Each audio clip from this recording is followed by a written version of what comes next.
Welcome back. Today I'm here in the garden to pick some bergamot. Bergamot, or bee balm as you might know it, has been an important medicinal for a very long time. It's been used by indigenous people for lung issues, stomach issues, and as a general antiseptic, skin poultice, mouthwash. It is a really good flower to have in your garden for pollinators and for medicinal purposes. Today I'm going to make with you an Oxymel to prepare for a cold and flu season.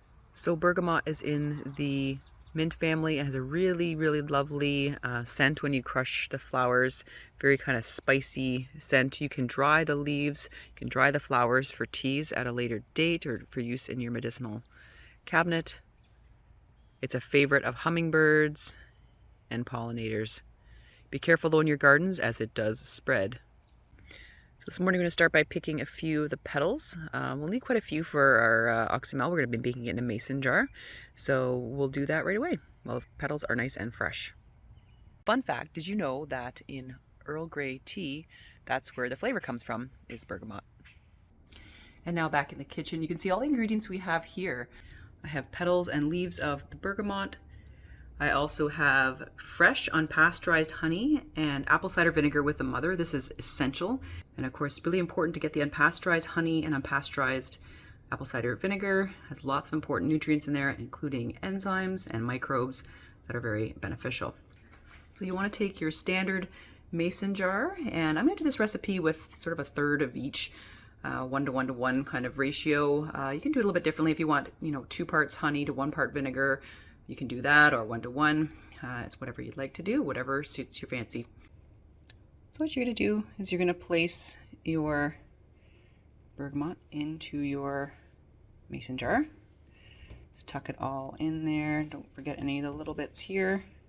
Important to get bergamot from areas where they don't use pesticides. You just don't want that kind of poison in your wild medicinals. I like the Reinhardt's apple cider vinegar, but you could also, use Bragg's or whatever your favorite unpasteurized apple cider vinegar is, and we're just going to fill this up halfway. And that actually took the entire bottle, so 500 ml, which makes sense.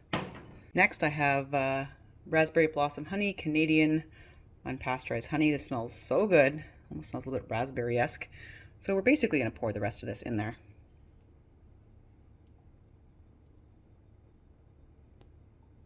I'm just going to stir this up. I got a little chopstick to do that, just to kind of push everything in there. And then I'm going to just clean the surface of the jar and put a lid on and give it a really good shake.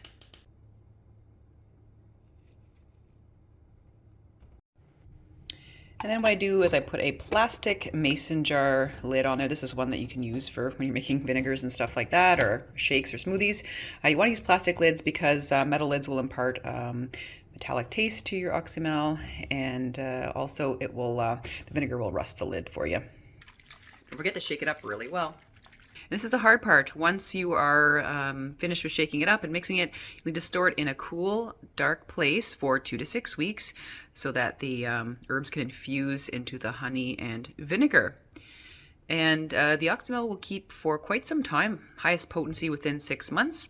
In 2 to 6 weeks, what we'll do is we'll strain the plant matter out of there and we'll decant it into little bottles, and you can store it in the fridge, especially if you're using fresh petals and leaves. If you're using dried materials, you don't necessarily have to do that to prevent spoilage. But don't forget to keep it in a cool, dark place before use. When you're ready to use it and it's strained into bottles, what you can do is use about a tablespoon 3 times a day. If you're feeling under the weather, you can mix it in tea, in a smoothie, or straight up a little shot of it, or in some sparkling water. And over the course of the next 2 to 6 weeks, don't forget to shake it up every day, every other day, just to kind of keep things mixed around. I'm gonna try a spoonful of it now.